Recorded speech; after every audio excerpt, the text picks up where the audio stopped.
Et ensuite, je commence.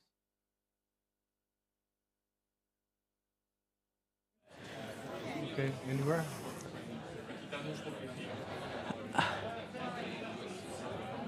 Okay, hello. Can everybody sit, please, because we are starting the event?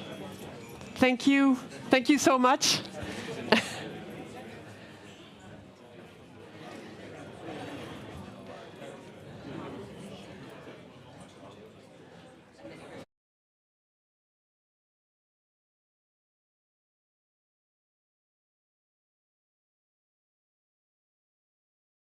To come, I think we're fine now.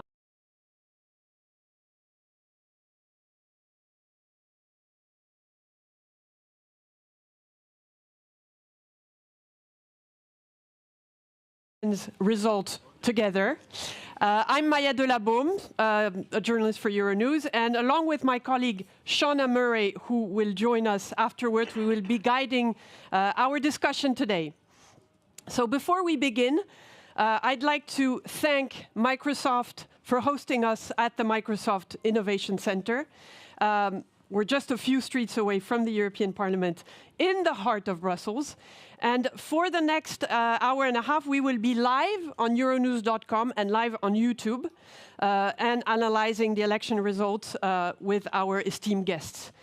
So for the first part of the event, I will have one guest who is now sitting just right in front of me. And it is Thanasis Bakola, Secretary General of the European People's Party. Thank you so much, Thanasis, for joining us. Come with me. So you'll be sitting here.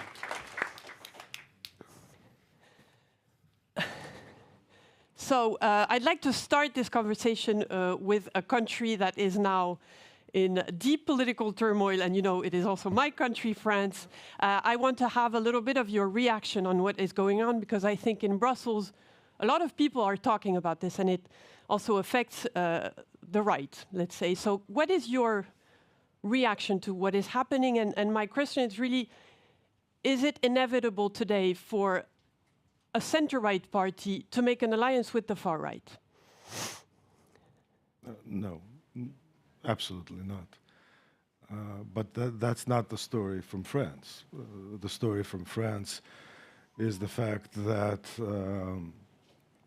a liberal president who tried to form a political movement and create a party out of nothing failed to do so. Because fundamentally, in the process,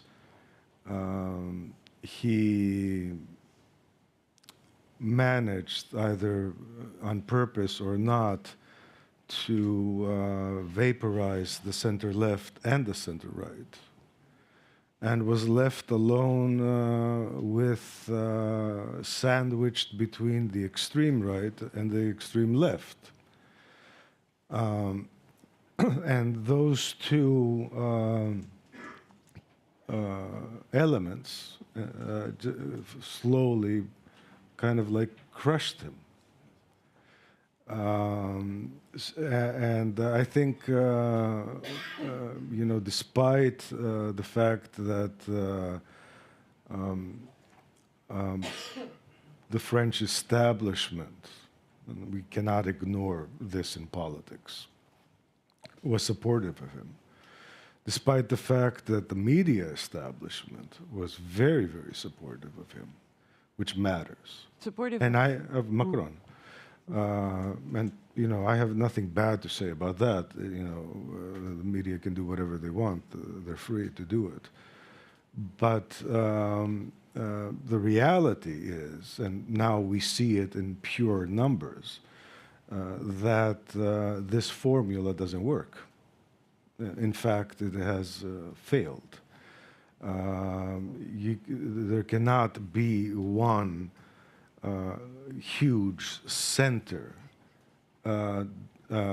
dominating everything, and the only other alternative being a bunch of crazies. You know, it's not the healthiest and most sustainable thing to do politically. So the question for me is not what is happening with LR or with one specific individual in LR. The question for me is what is happening to France's democracy? What is happening with pluralism? What is happening with the ability to partake in the public sphere and being allowed to do so with the variations that exist and are akin to local realities, national realities. This experiment did not go that well, but of course, France is a big country. It's a pillar of European and global democracy, and will find its way. There's no question about it. But right now, we're in a point where this experiment didn't go the way they thought it would. I think that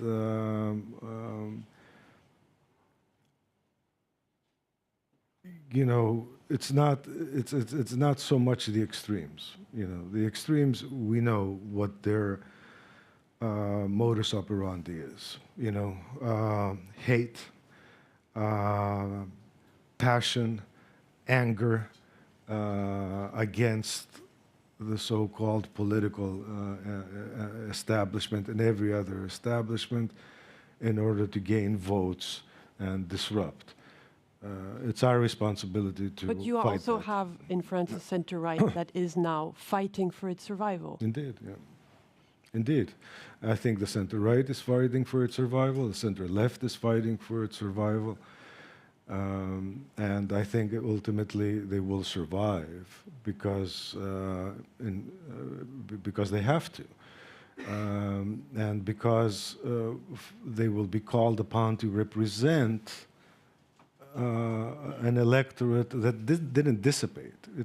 You know, the votes just transferred somewhere. Yeah, but it's an electorate that has lost its appeal. I mean, in France at least. Well, you know, listen, in politics, you have to be relevant and remain relevant. Nothing is taken for granted. And I think this, I mean, I come from a traditional center-right party that's been around for years. And after the economic crisis, the Greek crisis, things could have gone really wrong for the party. But the party reinvented itself, reintroduced itself, repositioned itself for a new era. And we did it successfully. Other parties did not. The center-left in Greece, for example, that was the other governing party for decades, didn't manage it. But we're also in a period where of generational change, right? The principles upon which the European Union was built and the post-Cold world were built in terms of security, politics, et cetera, a lot of years have passed. And younger generations really are not familiar and akin with these principles. You know, people my age remember why, the purpose. People in their 20s don't. Now, whose responsibility is it to reintroduce yourself anew, to reposition yourself anew? You know, it's not about using TikTok or using digital media. It's about ideas. It's about policies. It's about presenting a rational narrative that people get. Now, if you ask me why, you know, the far right is rising, and I think a lot of people ask me this question, is because a lot of the old traditional political class have failed in doing so. When you see middle-aged men in gray suits talking about principles and values that you don't get, that doesn't relate with your life, you know, you're gonna punish those uttering these things. But you spoke of reinvention. So what does reinvention mean in the case of the center-right? Yeah, everything, in my opinion, has to do with policies. You know, politicians have a job. Their job is to prioritize what is important and offer solutions, right? I know it's boring, and I know we're used to saying and thinking that in politics, you know, you have to be cool and you have to be hip and you have to, you know, create messaging that lands, etc. But I think that at the end of the day, what people are left with is how you will ensure that they have a good living, get a job with enough pay to have a decent life, to send their kids to school, have access to health care, and, you know, ultimately defend their personal freedoms. I want to live the way I want to live.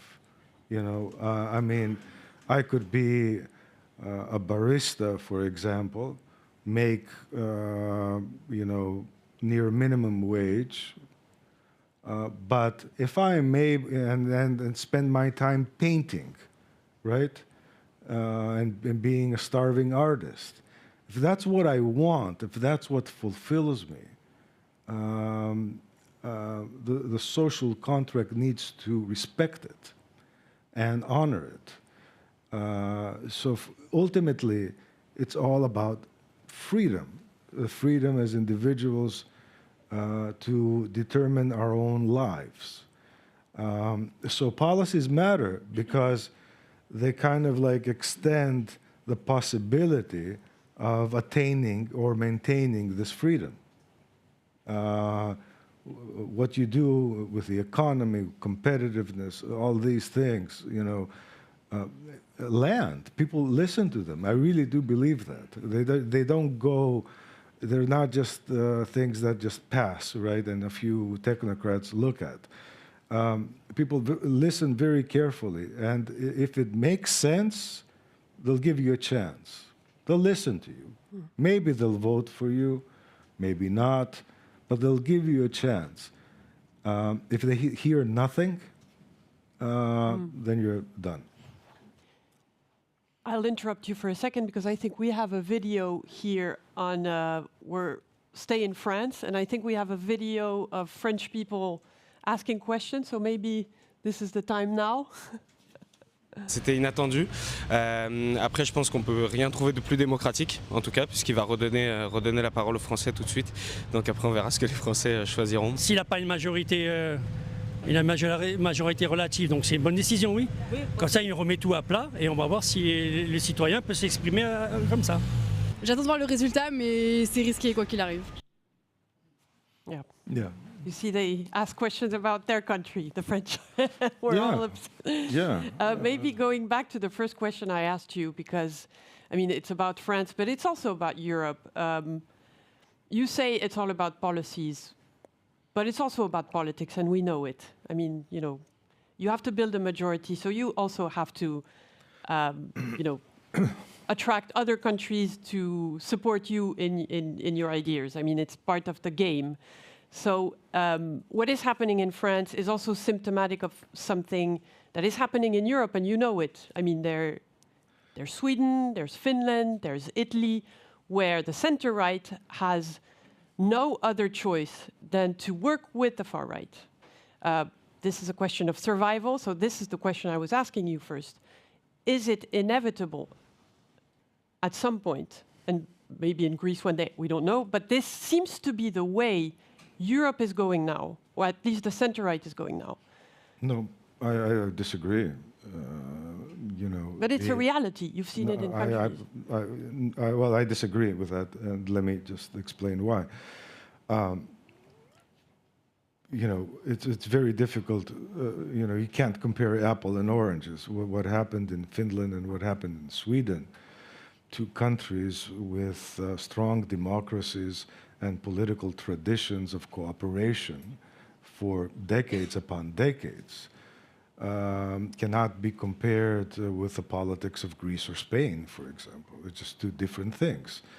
And ultimately, we need to look at what happened in Finland and Sweden. We have, the center-right parties are now working with crazies. They're now working with people out there. They're trying to destroy Europe. They're now working with Putin lovers. So we need to distinguish between that. Sure, there are conservatives. There's no question about that. But ultimately, how do you judge? I mean, there needs to be an objective judgment about what kind of coalition is made. And if you look at this objective criterion, that's the programmatic arrangement party governments coalitions enter in. If you look at the programmatic declarations in Finland and Sweden, I think in terms of the politics and in terms of the policies, nothing endangers the center. That's not something like this cannot happen in other countries. I mean, in my country, for example, you can't. Why? Because, of the far right in Greece, which we beat, destroyed, put in jail, and now it's trying to spring various heads, of course, again, and because the fight needs to continue, we're a bunch of fascists. You can't, so it's very difficult to compare.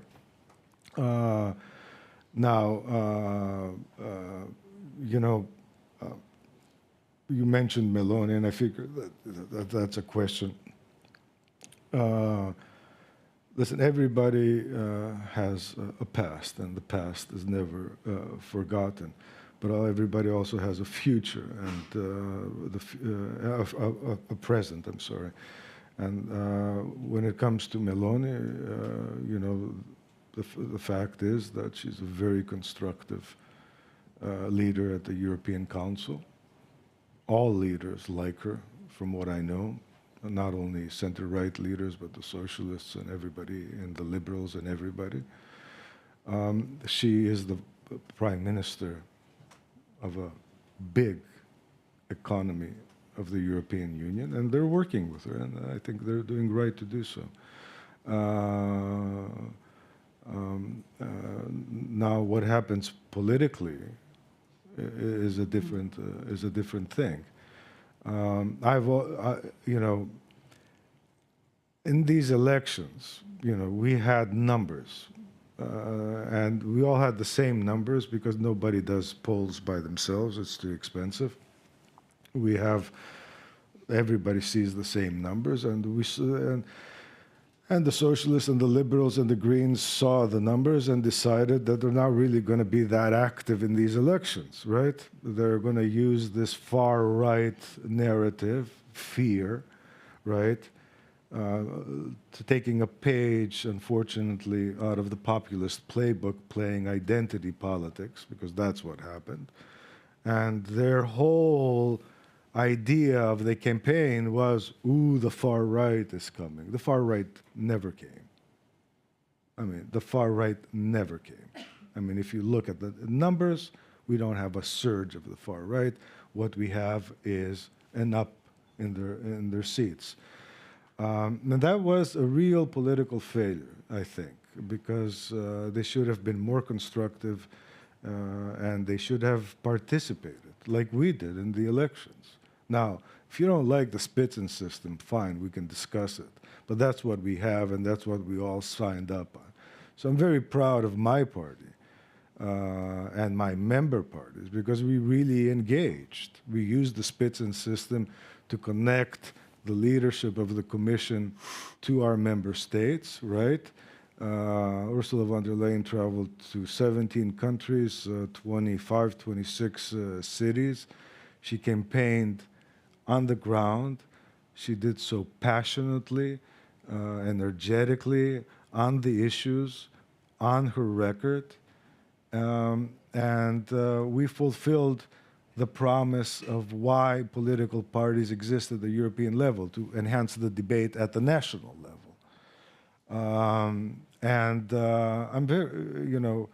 I'm very happy to say that, our formula of politics at the EPP, because, the EPP won, and the EPP won big. And this is not accidental. It has to do with our formula, our way of presenting ourselves, the mix, which is fiscally conservative and socially liberal, with a degree of very vocal love and appreciation for your country, your language, your past, your history. This is the DNA and the ingredients that not only makes us successful in winning elections, but also being a barrier to the far right, who wasn't a barrier, who failed to contain the far right, are other parties there. So, Thanasis, you gave me an occasion to talk about the Spitzenkandidat, because we're now a few days after the elections, and so von der Leyen campaigned for the EPP. The question today is a little complex in the sense that she didn't have, when she was elected a Spitzenkandidat, a full unanimity in the EPP party. So my question now is, how are you going to convince those who are not so sure they want to support von der Leyen in your own EPP party? Because this is your job too. We're not communists. We don't vote. No, I think we don't vote by acclamation, and we don't expect unanimity. We're a very big tent, from liberals to center right, to Christian Democrats, to conservatives, and we need to do the job internally of finding common ground in order to be and remain a political family before we're able to go out there and present ourselves as a political family or members of a political family. So we did the work. But how do you find this common ground? And painstakingly. I'll tell you, one of the ways we found this common ground is through our manifesto. Our manifesto this time around was an internal process, obviously, but for me, one thing was for sure. Every party had a voice. Every party had an equal voice. We debated, we engaged. Sometimes we fought, and sometimes we had to reconsider things. And but we went through a process, right, where we beat each other up to a certain extent. In order to come down with a manifesto that works, and we did. Our manifesto, I'm very proud to say, has been read extensively. I know that business here in Brussels and around Europe has read it page to page, very, very carefully, and that's what we want. But there are people who are still reluctant to von der Leyen's ambitions. I think of the Green Deal. I think of a lot of things that have been done. Within my party? Within your party. Well, so how are you going to convince? The French, for example. Always the French.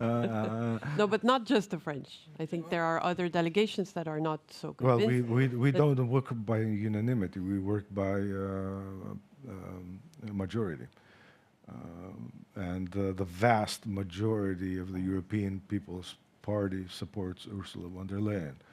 And every single one of our 12 leaders at the European Council. We're not a... Yeah, but the European Council is not going to vote for von der Leyen at the plenary session in July. So I'm saying, how do you convince the MEP who is not convinced by her? In your group, I mean. You know, in my opinion, the European Parliament is not some kind of insular bubble entity that anybody does what they want, you know. Let me use the example of my party, Nea Dimokratia. We have 7 MEPs, right? And these MEPs are connected to a political party with a president and a prime minister, you know, directly. And a network of people like me and Margarita Schinas and whoever, you know, that is very real. You know, they don't live in a bubble. And when I am called upon, you know, clear to the vote, I'm gonna urge my MEPs, as will my prime minister, and I will engage with them, and I will talk to them, and I will find out if they have any reservations, and so I will do my job. Kyriakos will do his job. All the top people will do their job in order to make sure that these 7 people go and vote for Ursula von der Leyen. So I'm not going to leave it to chance, and nobody else should leave it a chance, because these are not MEPs, the 720 MEPs. They're not, you know, Martians that came to Earth and landed in the hemicycle of the European Parliament without any connection to the real world or to the real voters. Real voters got them there. We need to do our job, and they need to do their job. So this work will be done as it should be, and at the party level. You know, I mean, Donald Tusk will do the same with his people. Alberto Feijóo will do the same with his people. Multiply this, we'll move forward in a solid direction. Yeah, I'm thinking more about the substance here. Yeah. How do you convince an EPP voter to vote for von der Leyen in terms of... An EPP MEP? You mean? Yes, MEP, sorry. Yeah. But more in terms of substance than the work. What is the work to do? It's to say, you know, she will be ambitious on the Green Deal. I mean, you've seen what she's done for the past mandate. So how there are people who find her way too ambitious. You know this. I mean, she had to as a president of the Commission. But so how, in the substance, would you tell them? Well, you know, the reason, you know, one of the reasons why a campaign is important, right? Given that we have the Spitzen system in place, is because, you know, we want the Spitzen to go to every member country and engage. You know, she did in 17 countries. So not all 27, but other things happened.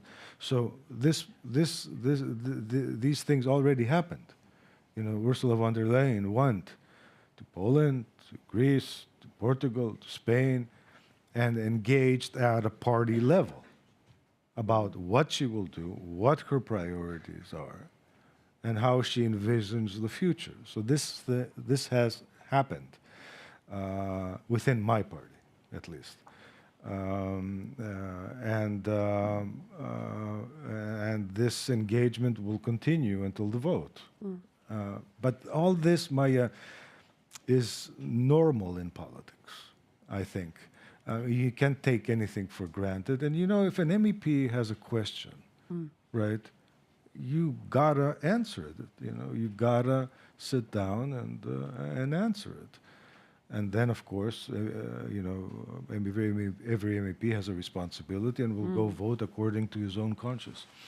So, so the EPP, as we know, has won those elections in the European Parliament. So, just to look at the future, what do you see as the big battles ahead for the EPP in terms Battles? of the challenges, let's say? I think that we're very happy with the result, obviously, because it was a clean result. It was an unequivocal result, and it was a very good result for us. Now, you engage in politics, you run elections in order to win, obviously. But you do it because you want to convince voters that this direction is better than this direction, right? So all this process, we went through this process in order to determine politically what direction we want to go. And we got two fundamental results. One is people want the pragmatic policies that the EPP embraces on the economy and security, et cetera, and they also want a centrist coalition. Those were the outcomes, in my opinion, of the elections. If you look at all of the member states, the big numbers, the parliament makeup, what the people want is the cordon sanitaire at the end of the day. A centrist majority that will serve the people's interests. But in order for this to happen, you also have somebody that is willing to lead the process, right? This somebody is the EPP, and we will do that. But we will do that understanding what the voters want. So the elections ended, and now we're entering a new phase where we need to respect the voters' decision, right? So we, as the EPP, need to respect that, and we will respect, and there's no question about it, and we've always said that, the centrist direction and predisposition of Europe. Yep. And our political opponents need to respect that the majority of European citizens want us to lead the process and want us and want our type of politics to weigh more heavily in the mix. Thanasis Bakolas, thank you so much for joining us. I think we're running out of time right now. Thank you. And thank you for sharing your insights on those election results. Stay with us, because there's a second part of the event. I see Shauna there, who will be presenting with her guest to discuss election results and more on policy making. I think we'll be, in the second part, more focused on policy. On June 9th, Euronews broadcasted a 7-hour live show from the European Parliament. Since then, we have spoken to several officials. Let's take a look at what they had to say. Shauna, this is your turn. Thank you so much. Thank you, Taras.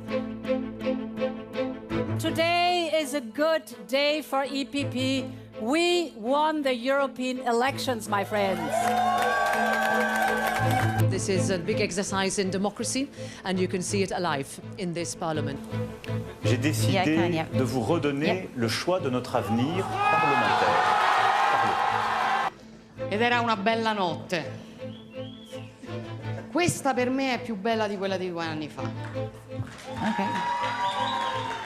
It is clear that for us, we are open to a strong cooperation with all democratic forces in this parliament.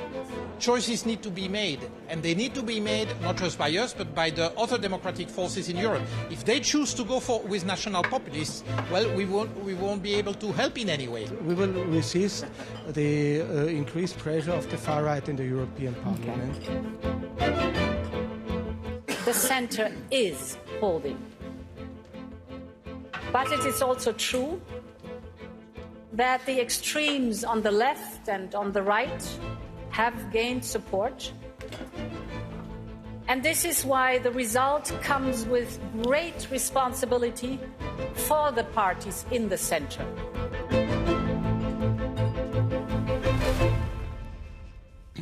Good morning, everybody. Thank you, Maya and Thanasis, for those great insights, which will help inform our discussion now. Just to say, obviously, we've got a lot to talk about today. So I'm going to break up the discussion into blocks, and I will also welcome your questions throughout. The first part will discuss the most important element in politics, which is, of course, the numbers. And then we'll talk about the top jobs. We'll talk about France as well and the consequences that will flow from the elections at the end of the month and early July.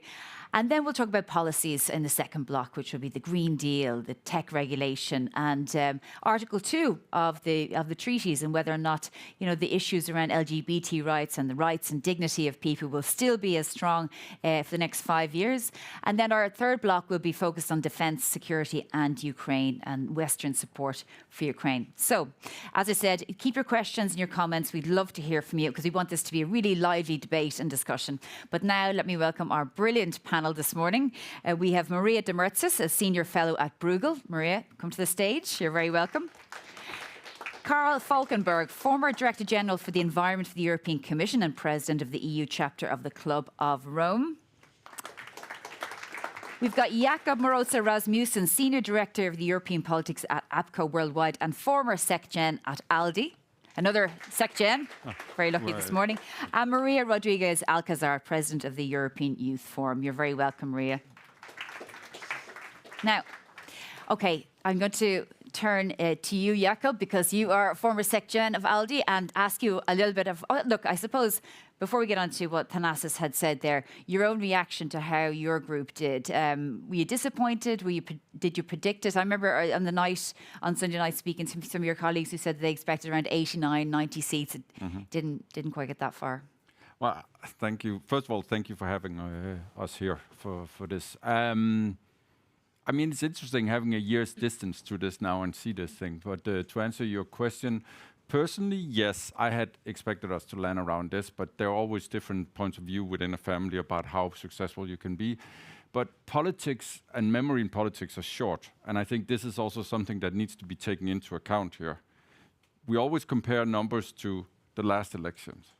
What actually happened this election was, quite frankly, for the liberal centrist group, got to a normal level.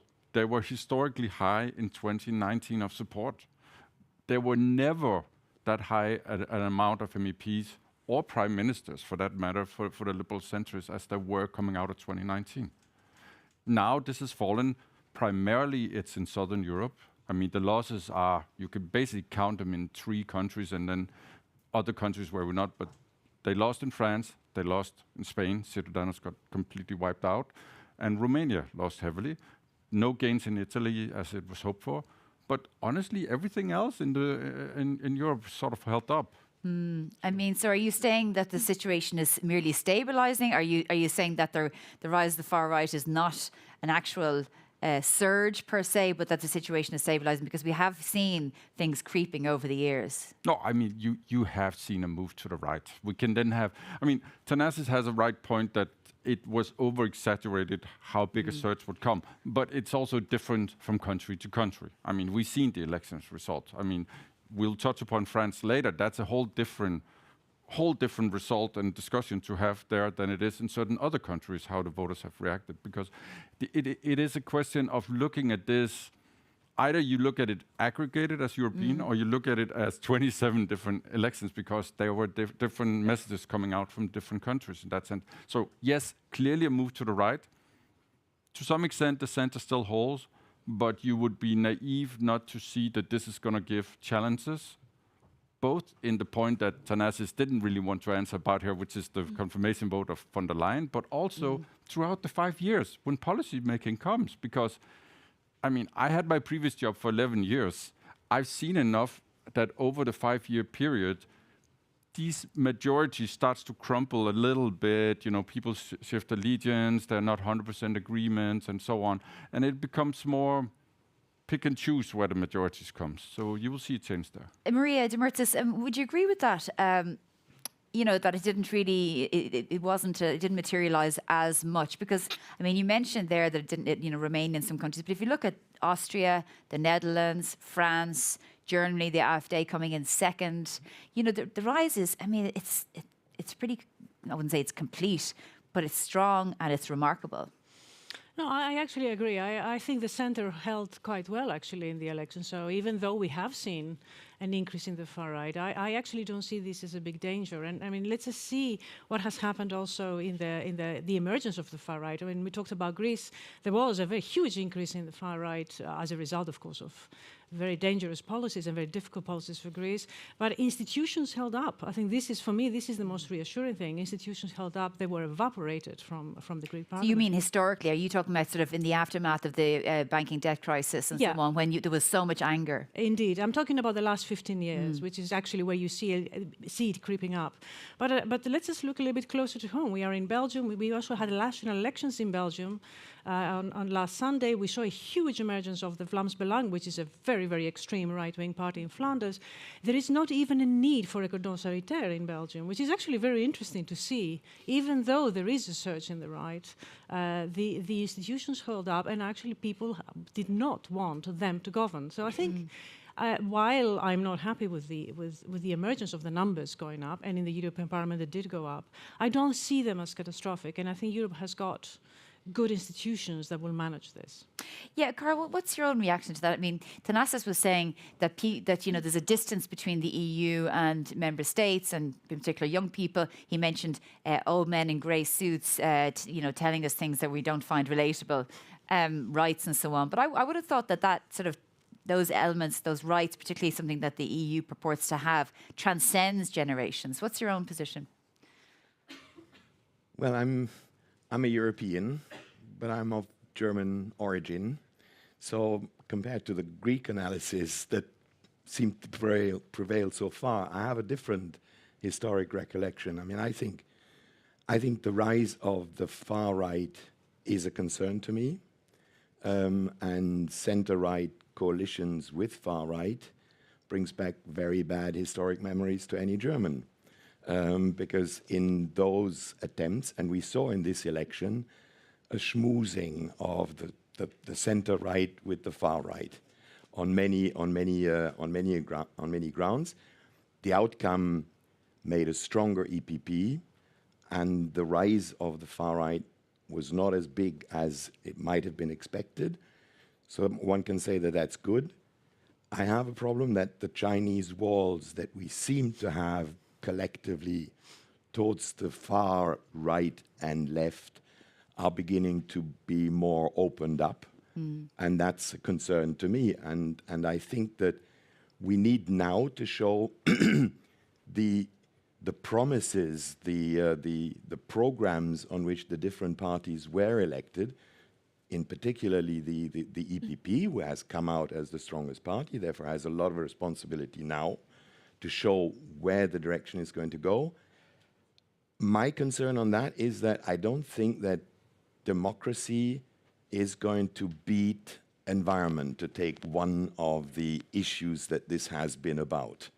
The center-right has been campaigning by saying we don't need to go into the direction of the Green Deal. We don't need to go as fast in handling these real facts.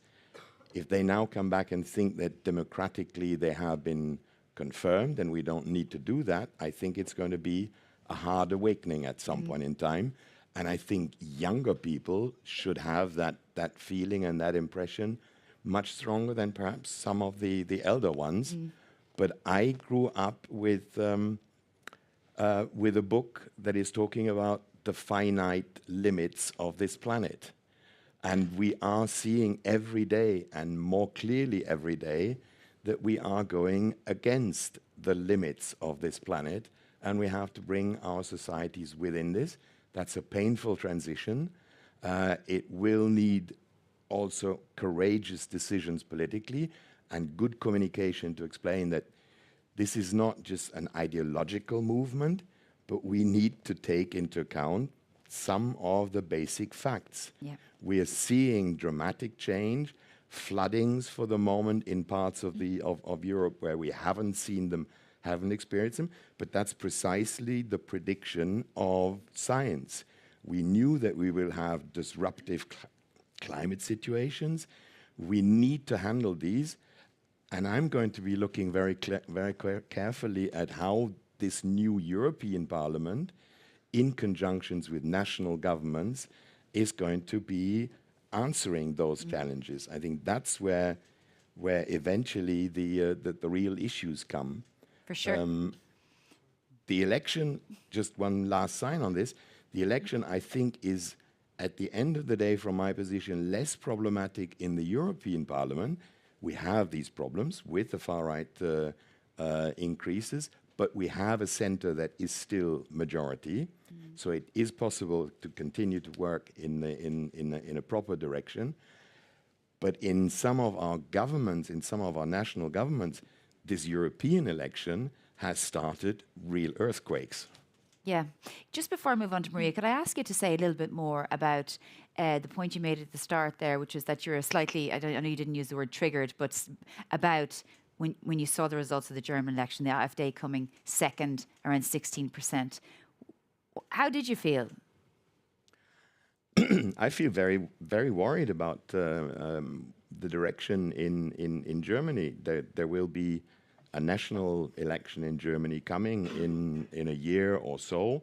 We will see how long the present government can stay in power. But this election is coming, is looming, and the outcomes. When I look at the European election in Germany, then I really wonder what is going to be the German national majority.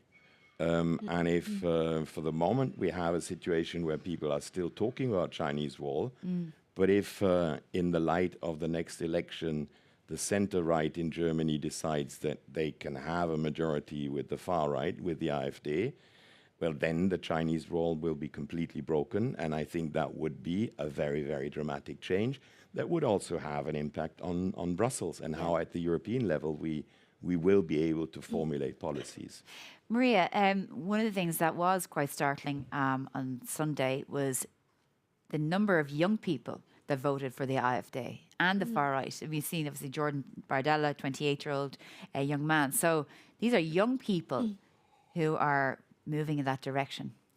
Well, first, thank you for having us. I think it's a bit early still to say like that young people were perhaps the driving force on voting the far right, as many news already are mentioning. But I think there are several things to unpack here. It's undeniable that there are many young people that are supporting far-right parties or anti-democratic parties or forces. And then we need to ask ourselves why. Why is this happening? I agree very much with something that the Secretary General of the EPP said, that was that traditional political parties have failed. And many times we see young people asking us, but why should I vote in the elections? How are the elected politicians going to change my life? And the fact is that way too often we have seen as young people that institutions are not delivering for us, that they are not doing enough to attend our challenges, to talk with us even, or to engage with the policies that matter to us and solve our problems. So I think that's really the change that we need to see. And unfortunately, these parties were engaging young people with that narrative of sorting out or solving their issues. We believe as European Youth Forum that the anti-democratic parties and promoting less democracy or ruling against the rule of law is not going to solve our problems. They are not going to deliver for our rights. But then that's something that the traditional political parties or the political parties that believe in democracy, they need to commit. Then I also think that we need to focus on how is the engagement that those parties are having with young people? How many young candidates there are, and how much we are represented in institutions as the European Parliament, how much we talk about the issues of young people. So we really encourage the political parties that believe in democracy to commit to democracy, to also strengthen it, to engage more with young people, and to make sure they deliver for us for the next 5 years. And this also goes hand in hand, I would say, with lowering the voting age. That was something that the European Youth Forum, we have been promoting. It's something that in these elections we saw for the first time in Germany and in Belgium.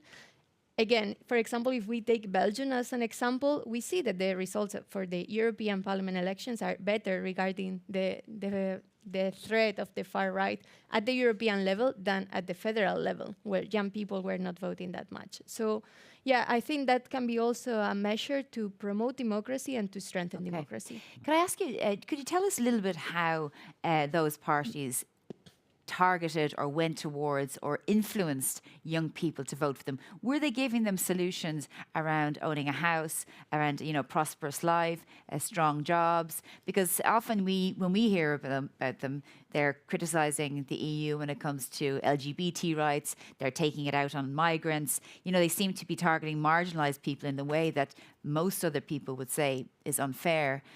So tell us a little bit about why they were so attractive.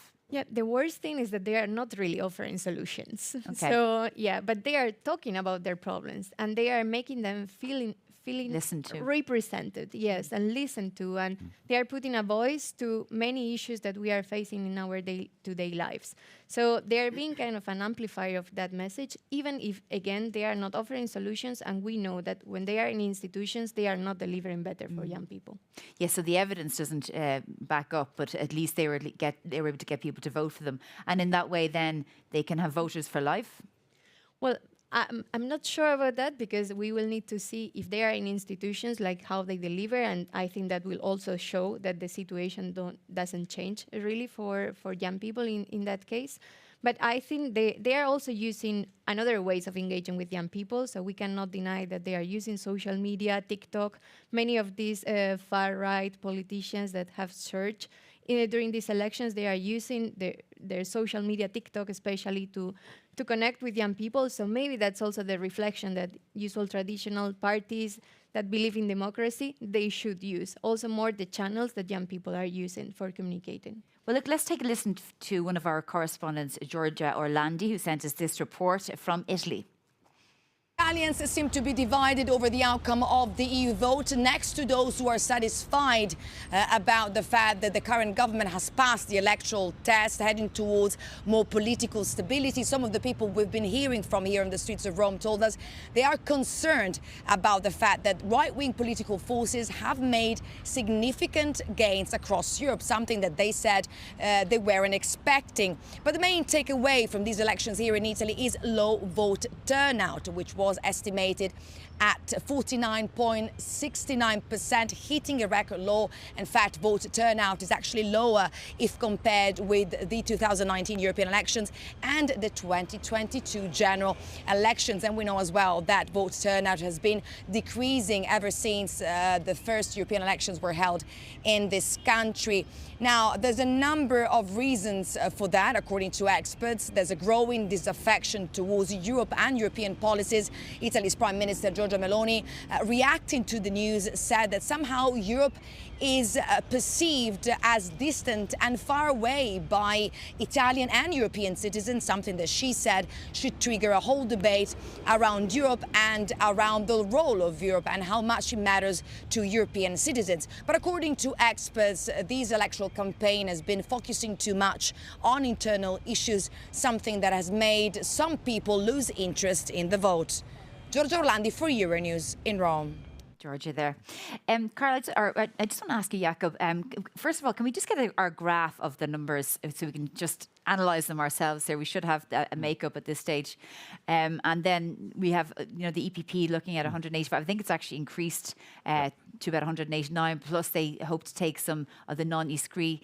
So you're saying that the centre will hold, Jakob, but okay, right. Let's nuance this a little bit. Let's get into it, yeah. On the numbers, the centre hold. Yeah, okay. But I think that there will be a challenge to keep this majority, especially when it comes to a confirmation vote of, let's assume it's von der Leyen in July. Because, look, there is usually a less of, let's say, cohesion between group voting in European Parliament than what you would see nationally. You would expect to see at least a 10-15% drop-off, and you've already seen national delegations also a few that Thanasis was refusing to comment on before in this interview thing there from EPP, who have said publicly that they will not vote for von der Leyen. There are French people, in particular, they didn't vote for at the Congress. But there are also within the Liberals and also one or two within the Socialist delegation that have said that. So if you start adding these things up together, then the numbers are looking difficult. So are you saying they're looking? Let's say that for von der Leyen, are you saying the numbers are difficult for her? For anybody who's on a centrist coalition at the moment, unless it's broadened out. And this is the thing I wanted to make. Now, Thanasis was very, very clear about how EPP hopes for a centrist coalition and so on. And he does this in order not to break up the whole thing, because if everything explodes, that creates uncertainty. And what EPP doesn't want is uncertainty, because right now they're in the driver's seat controlling things. But what I will guarantee you, at what my sources are telling me, is that they are having informal talks with Meloni's parties and others like that. It will not be a formal agreement. It won't be anything, but they need those extra numbers to feel certain. That will happen. Absolutely. Well, you know, Maria, because if the EPP had a good night on Sunday, Giorgia Meloni had a phenomenal night on Sunday. I mean, she beat her own record in the national elections. She got over 30% of the vote. She is strong and well respected in the council. You know, this woman's kind of unstoppable, right? So what do you think her influence is going to be? We heard from Georgia Landi there telling us, you know, that she wants to talk a little bit more about Europe and the relationship Europe has with its citizens. What do you think her presence is going to mean for the next 5 years? I think she's in a very strong position, actually, to make a difference there. And the question is, does she go for a good result? By good, I don't mean politically good, but a stable result. Because the one thing I will say is that nobody wants uncertainty, and particularly in the circumstances and the challenges that we're going to have to face in the winter, with possibly an electoral outcome in the US going the wrong way. I mean, there's going to be huge problems, and the war, of course, in Russia continuing. So nobody was uncertainty. So some continuity just for that is a very important thing. And the one thing I will say, actually, with Italian numbers, it's actually quite interesting. Italy is the biggest beneficiary of the Next Generation EU. It will make an incredible difference to the Italian economy what this fund has given to Italy. So I think it's important to understand that without Europe, Italy wouldn't have done quite as well. Do you think that's one of the reasons why Giorgia Meloni, has moved? Well, I wouldn't say she's moving straight to the centre, but she's certainly been much more pragmatic and constructive in her approach than when she was, let's say, in opposition, for example. I would certainly hope so. Yeah. I would certainly hope so. So that's probably why one of the reasons she could create stability. I actually think that she doesn't gain from antagonizing Europe right now, because she's benefit from Europe in ways that are politically and actually economically very, very significant. Carl, go ahead first. Yeah. Just on Italy, I think there's also something about the national political landscape that dictates how she moves. She had a space to go towards closer to the center right in Italy. There is, even though they gained a little bit, a very, very weakened Forza Italia and nothing else on the center right as such. So there was space for her to go in there in order to be the center right party, you know, the one that Thanasis actually talked about being as a wall against the too extreme Salvini and so on. So instead of fighting over there on this space, she saw political space there, and it makes sense both European and also nationally for her to make this move. Do you see that that's where she's going, to the centre right? I mean, you know, because we talked about the pragmatism around the money that Italy's getting, but let's say on the issues when it comes to the Green Deal, regulation, protecting the rights of people, rule of law. I mean, we don't see a huge amount in that regard of her being centrist. No. And make no mistake, I didn't say centrist. I said a move towards the center right. Okay. There's a big difference, isn't there? Yeah, there is. Yeah. I mean, look, she's not going to flip her or her party's beliefs, 180 degrees. That's not what we're talking about, and we're not talking about going full-scale support of something she was against before. But there are nuances in between that where you can not have a veto or a red line on it without actually pushing it too aggressively. Carl, what's your own impression of Giorgia Meloni? I think she's represented in the media for the moment very differently from what I recall. Okay. When I hear that the extremes in Italy are Salvini and others, and no longer Meloni, Meloni comes from the furthest right in Italy. I remember a nice caricature where there is a wolf talking to an audience of sheep and saying, "If you vote for me, I'll become vegetarian." That's a little bit. I think that demonstrates very nicely what I think is happening in Italy. When I look at that interview, that's something that we've heard for a long time also. Europe is too distant, Europe is too far. I think governments, and I think the Meloni government also is supporting that perception. And at the same time, on a daily basis, they're saying, this distant Europe is far too intervening in my daily life. They're coming with what I should wear, what I should drive with, how I should heat my homes, etc. And so I think there is this lack of explanation of communication also out of Brussels, I think, that we need to do things collectively. We cannot have more single market and more sovereignty at the same time. I read an article in the FT where Scholz and Macron were still 10 days ago saying, we will work for a better single market and it will give more sovereignty. No, guys, a more single market means more common rules so that our people, our goods, our services can effectively travel in this large single market. And that large single market is one of the biggest assets that we have and need to defend and work on. So I think there's much more explanation we need to do, particularly also for the young people, for them to understand that this Europe is not a distant thing. This Europe is very much there. A lot of national legislation is actually coming out of the European Parliament, and hence the European Parliament and the European Council, who here in Brussels are the ones that are doing the legislation. The Commission can only propose, but the decisions are taken by national governments coming together in the Council and elected European parliamentarians. We need to get much more clarity in the minds and the understanding also of young people that that's the reality, and it's not just one Brussels indistinctively. We have different institutions here who have different roles, and we need to get those roles better understood. Indeed. I'm going to go to our audience for a comment, but I want to ask you about that, Maria. Like, is it absent, that communication? I mean, you have, for example, Giorgia Meloni saying Brussels is distant, and then saying, but stay away from telling us how to heat our homes. And at the same time, getting well over, I think, 100 billion euro from the Recovery Fund. And you don't really hear that being mentioned when it comes to criticism of Brussels. So I was going to say, what do the young people think? But literally, what do the young people think? Yeah. No, but actually, this is a trend that we see very often in many member states by many governments, that they don't communicate about the European Union and the wonders of the European Union. They communicate this as a national or governmental success, let's say. So then, in fact, citizens, and especially young people as well, we don't know what's coming really from the European Union. You know, like at the grassroots level, it doesn't really arrive because there is not a proper communication about that. And we are very critical about it.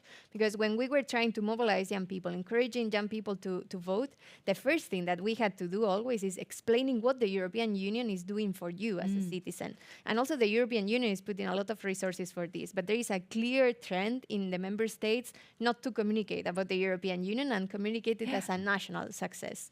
So that's the first thing. And then regarding Giorgia Meloni and the party she represents, I mean, we can see clearly as well that is a party that erodes democracy, that goes against the values of the European Union when we talk about human rights, for example. And what we are asking the political parties that believe in democracy and that are pro-democratic is to block those political parties from holding influential positions in the parliament, but also in the next commission. And we see if we have the numbers for that, but it's pretty flexible at the moment. Does anyone want to maybe ask a question of our panel or make a statement, but not too long a statement? This lady here. Oh, you do have a microphone? Sorry, just 1 second. And just introduce yourself if you don't mind, please. Oh, hi, how are you? Yeah. Hi, Shada, how are you? One thing that hasn't been mentioned is the fact that these elections have mainstreamed and normalized the far right, right? The other thing you haven't mentioned, I think Carl alluded to it, is that Meloni and people like her are fascists at home and moderates abroad. So I think those are two things that need to be commented on. And the third thing is a question for you. What is more important for the future of Europe?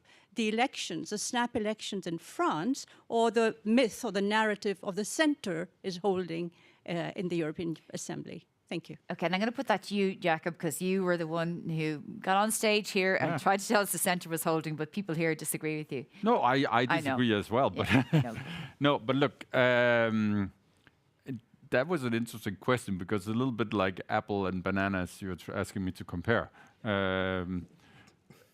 Because we actually don't know what, and I know we're getting to it, so I won't talk too much about the France situation. No, bring it up because it's a good segue, because we are going to France next. But we actually don't know what the consequences of what Macron has started in France is going to be. But what we do know is for the next month, as a minimum, we have a very weakened French president who doesn't really have the same power as he had before on EU matters.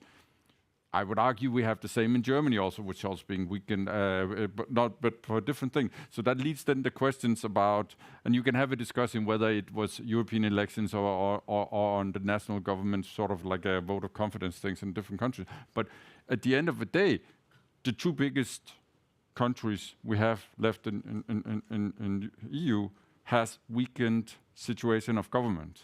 The next one, by the way, Meloni, Italy, if you want to take it just by the size of it. So just to address that question there, so I think it's tied together with the center hold narrative because it questions if the centers hold. The French election questions that majority. So it's sort of tied together in a sense there.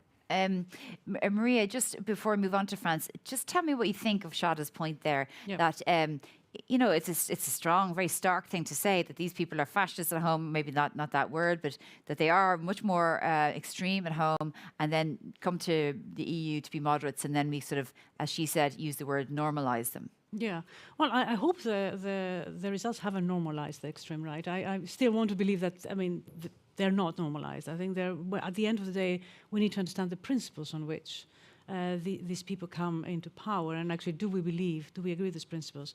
But I wanted to make sort of come back to the question on the myth of the centre, and actually French elections that are actually very, very dangerous for Europe. So I wanted to say the following. Yes, the centre has held in the European elections, but that doesn't mean that the political landscape hasn't changed as a result of what has happened, both in France and actually in Germany. I think we are now in dangerous territory, with France and Germany not engaging right now. But if results go the wrong way, then we are looking into the next 12 months that are going to be very difficult at the European level.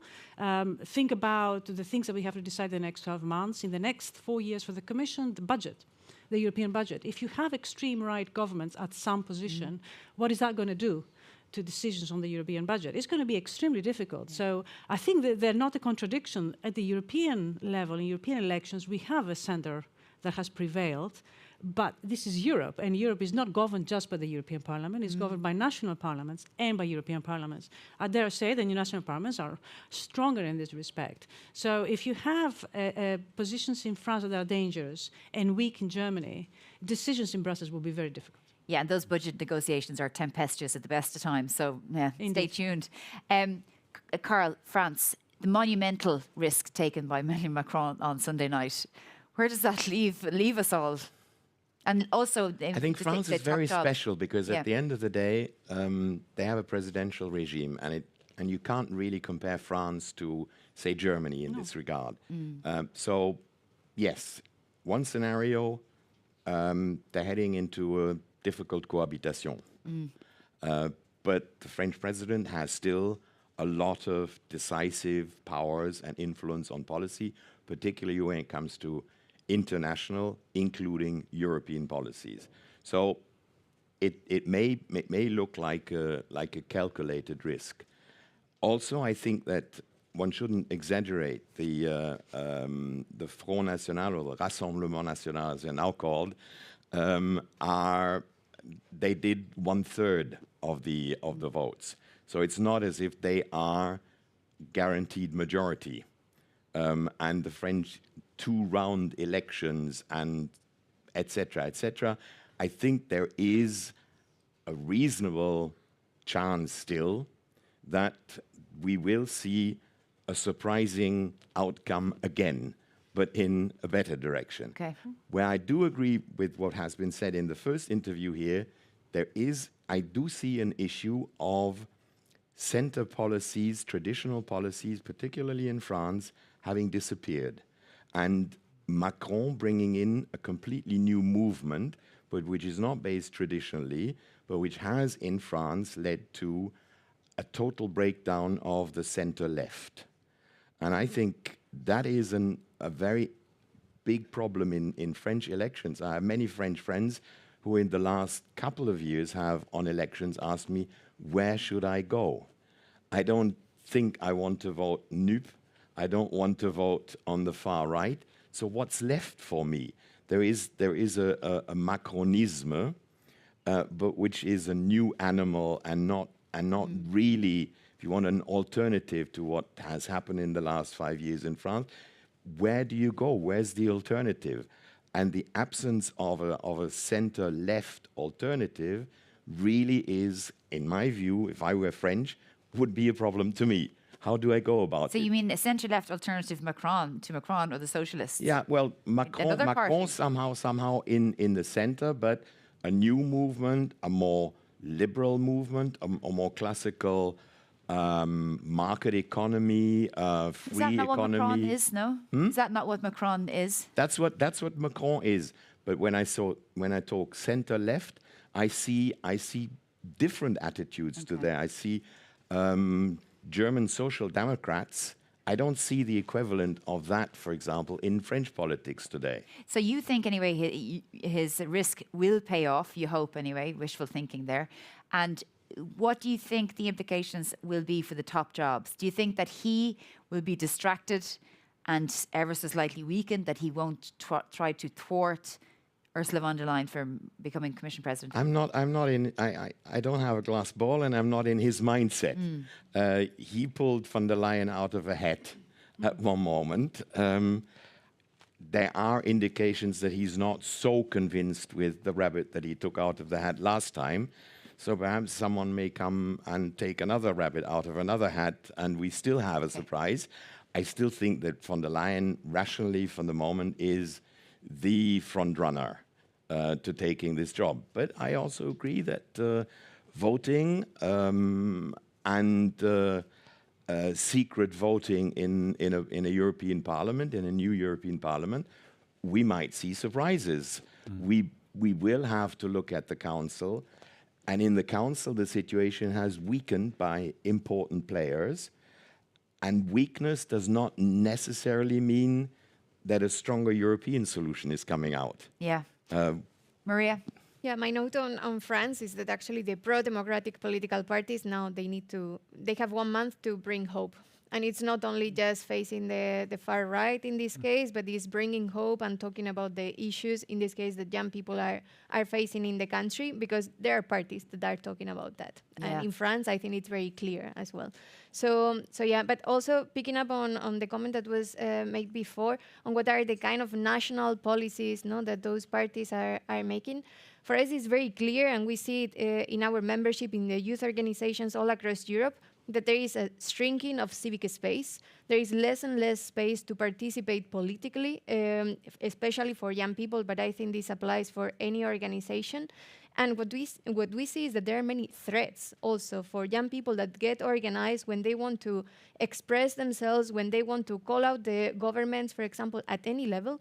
There are really threats for them. You mean from the heavy-handedness from the authorities if there's a protest? Yeah, absolutely. And not only just in a protest, but also when you are facing or when you are meeting government representatives and you are telling your opinion about a particular policy. Sometimes those organizations, they are facing consequences, as in cutting funds or not having any space to be able to meet, or, So the space for young people then is vanished. And it's not only for young people, it's a common trend in civil society, but this is something very present for young people, and we have studies inside our organization about that, and that's really a threat because it's something that we see growing all across the year. So it's something that with this perhaps not surge as we were talking before, but with far right or anti-democratic movements arising, we see the erosion of democracy very clearly. I hope you would agree that that your criticism is directed at national governments, because here in Brussels, I mean, I started working in Brussels in 1977. I retired from the Commission in 2017, but I'm still active here. Here in Brussels, I think participation, role, hearings, consultations, etc. And I have no example where anyone would have been censored or penalized in a way that you were saying in Brussels. I think Brussels remains really a good example of how open governance can be conducted.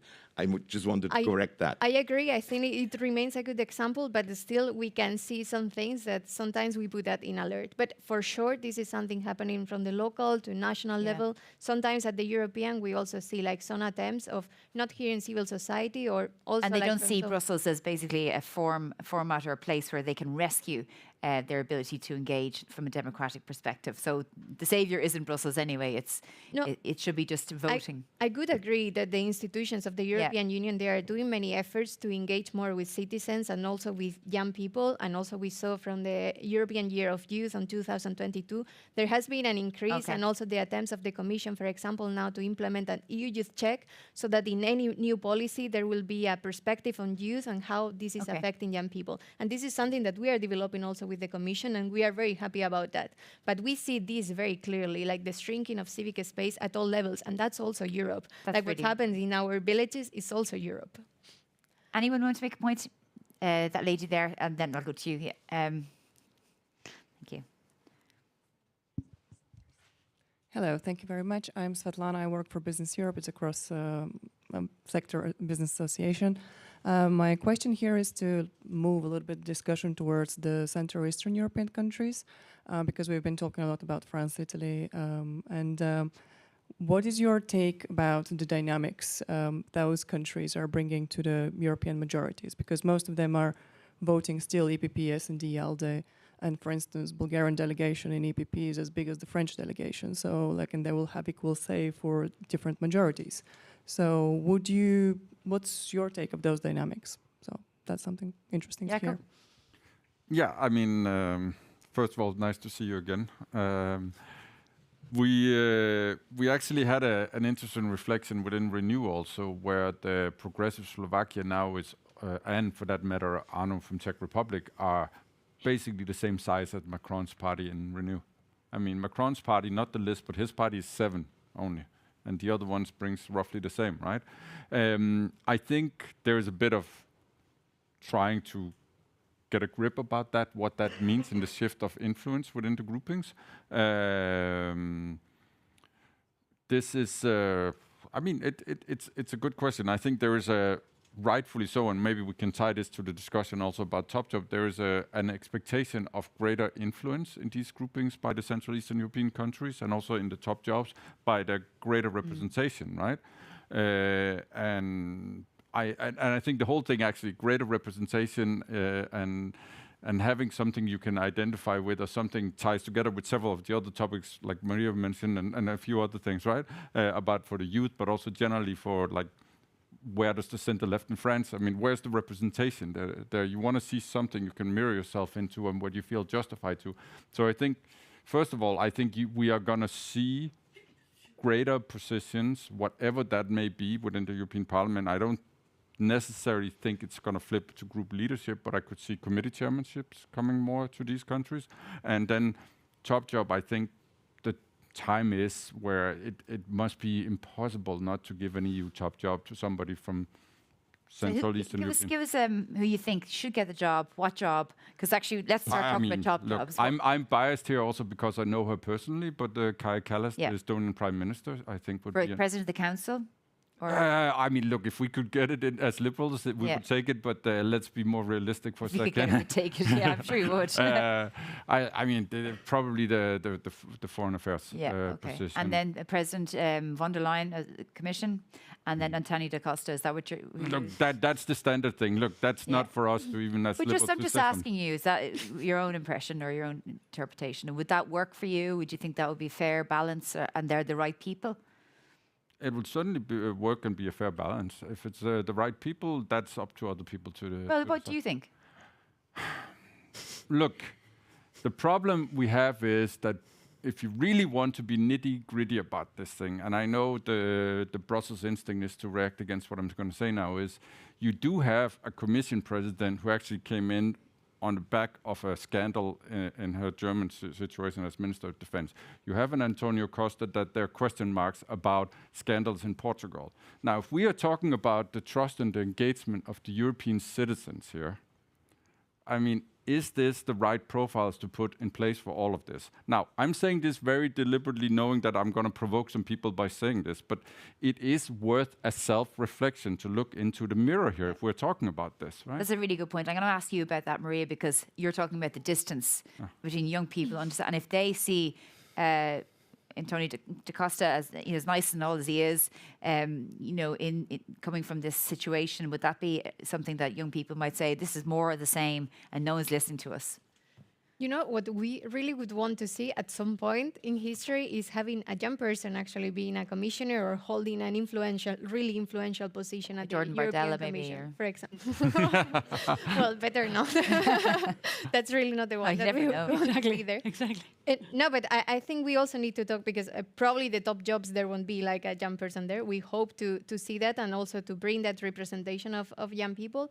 But then what we need to talk about is the college composition, and also what's the agenda that will bring. And what we are putting forward is the possibility of having a vice president focus on youth and the future generations. So to bring the agenda of the future generations, to bring the agenda of young people, to make sure that that's also mainstream. But just let's say on that specific issue about Antonio da Costa, Ursula von der Leyen, Kaja Kallas, who's young, do you think that would be something that young people might say, okay, well, this is fresh or not fresh? Or I think that should be also communicated as, hey, I'm a young person, I'm going to bring the agenda of young people. Because it's not just by having a young person themselves. I mean, we also need to see that the agenda is brought. Okay, great. So you know that the issues are put Maria, and what's your assessment of the top jobs? What do you, if you're a betting woman, what would you say? Well, I don't want to bet, but I will just add one extra ingredient in this in the mix. I actually think your point is a very important one. I mean, not to underestimate how important it is to have the value system behind the people that we bring to any leadership position, including Europe. But one thing I will say is that we must remember that these positions are part of a package. So if you throw away one candidate, you're throwing away the mix. And that complicates things tremendously. And that's why I think compromises are being made, also because you need to answer 3 questions at one time, not just one. But I totally agree that I think it's absolutely essential that we have at the top positions people coming from the Centre and Eastern Europe. I think it's absolutely essential that they are taking some top position.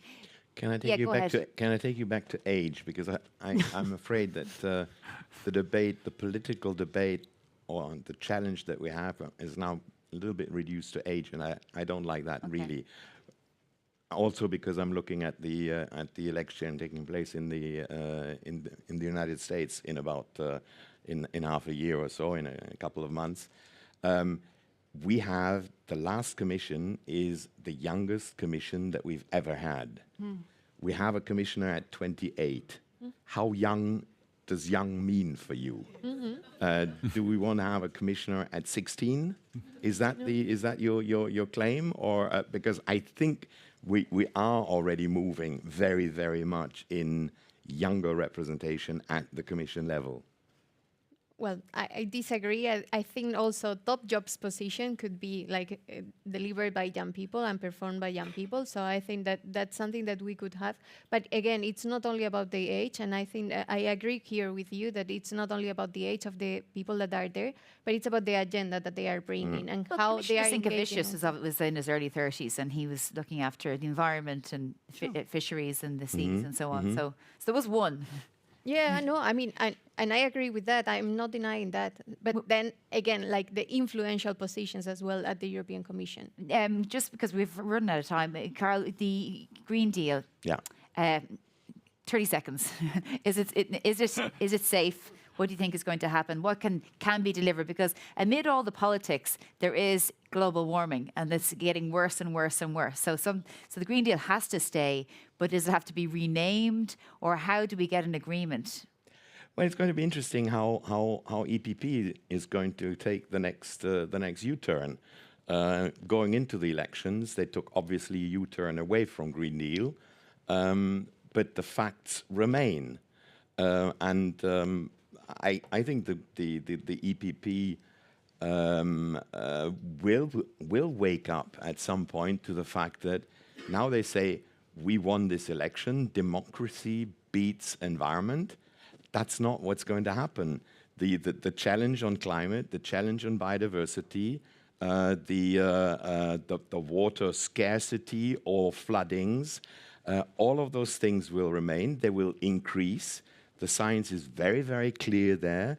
We are living beyond the limits of this planet, and this transition needs to be done. And it needs to be done at a level where personal lives are becoming involved. I heard the Secretary General saying that it's all about freedom and I decide how I live. Well, I regret that's not where we are at. We will have to deal with how we are mobile. We will talk about how we are heating our houses, how we are living in our houses, because transportation and housing are two big components for global change, for climate change. They represent half of the emissions that we deposit up there. And so we're no longer just regulating industry and agriculture, but we will have to deal with our personal lives. And that's where we saw the fight back in the last couple of years.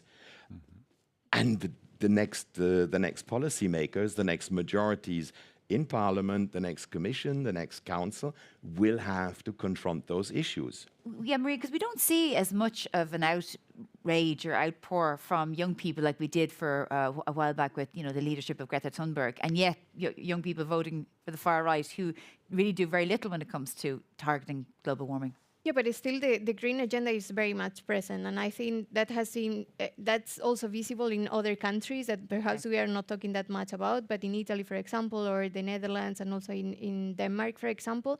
So I believe that in the next European Commission or in the next term of the European Union, it's very important that we allow for investments, for green and social investments. And I think that will be key for the just transition, also for young people, to make sure that the social and green targets are actually achieved. Jakob, how do we get the politics back on track when it comes to the Green Deal? Because it's a lightning rod. You repackage it. I mean, that's what I was asking. Honestly, that's what I think is going to happen. And you are going to find a way of still moving ahead with what you've already committed to. Maybe we're talking about putting monetary packages in place to soften the blows of those people and those sectors who will be impacted on it.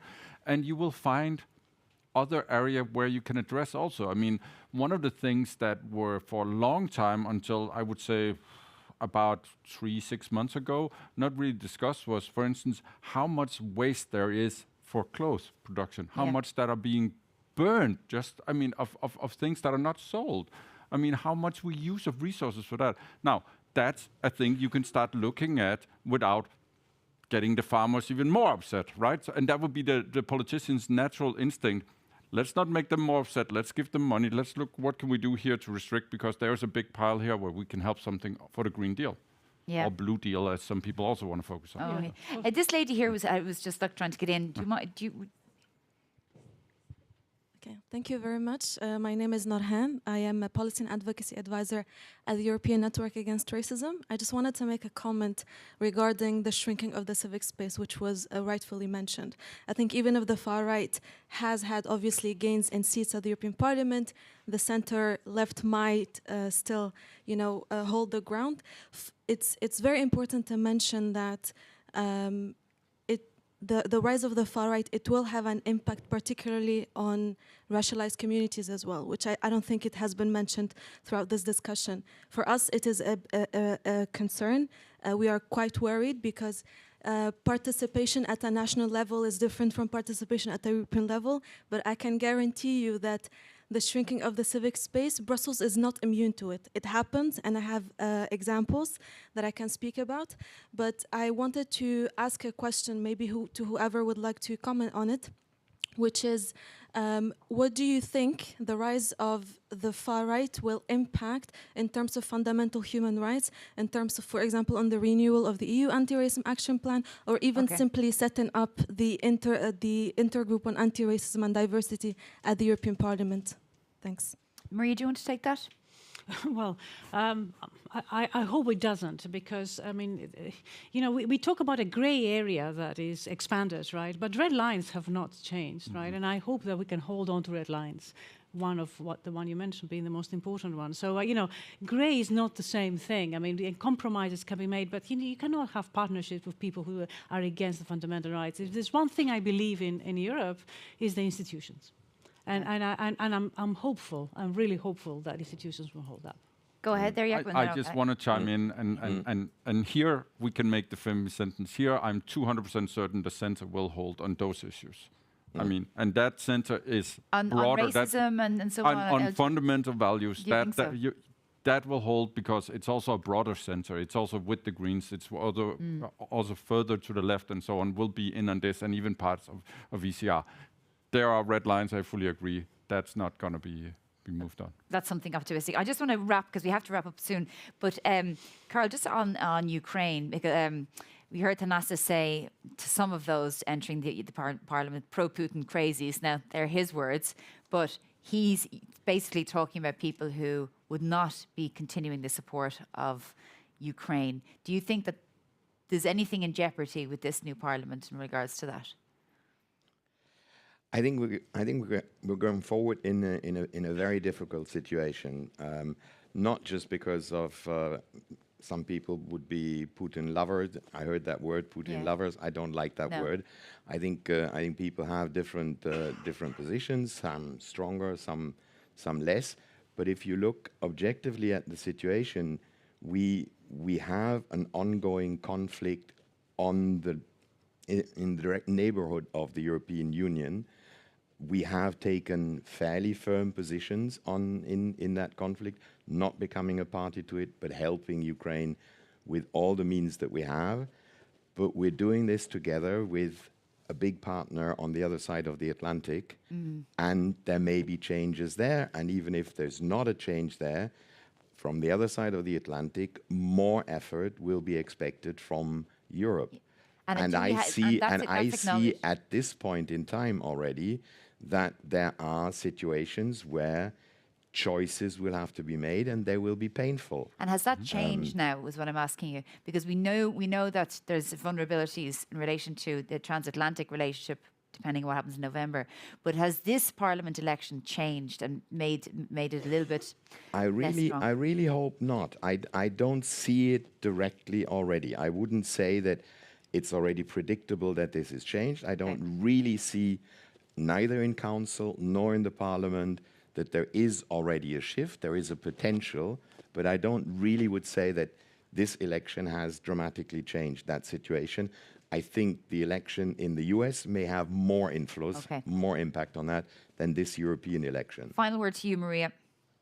On the question that was raised before, actually, I also want to be hopeful that the European institutions will hold and will continue with the strategies that are in place and will develop new more. Unfortunately, we have seen also at the national level how many anti-democratic parties are threatening the participation and in the life of society of racialized people, LGBTQI+ people, women, and how they have gone also against those policies. So that's why we believe that they are not the ones that are going to sort out or address our challenges, and also that they are going to deliver for our rights. Okay, well, listen, thank you very much, all of you. Our brilliant panel, Maria Rodriguez Alcazar, Jakob Moroza Rasmussen, Karl Falkenberg, and Maria de Mertzis. Thank you very much for joining us and for attending our Euronews Election Breakfast. And thank you, of course, to Microsoft and to Maya earlier on, and Thanasis. Anyway, have a lovely day. Enjoy your breakfast as well.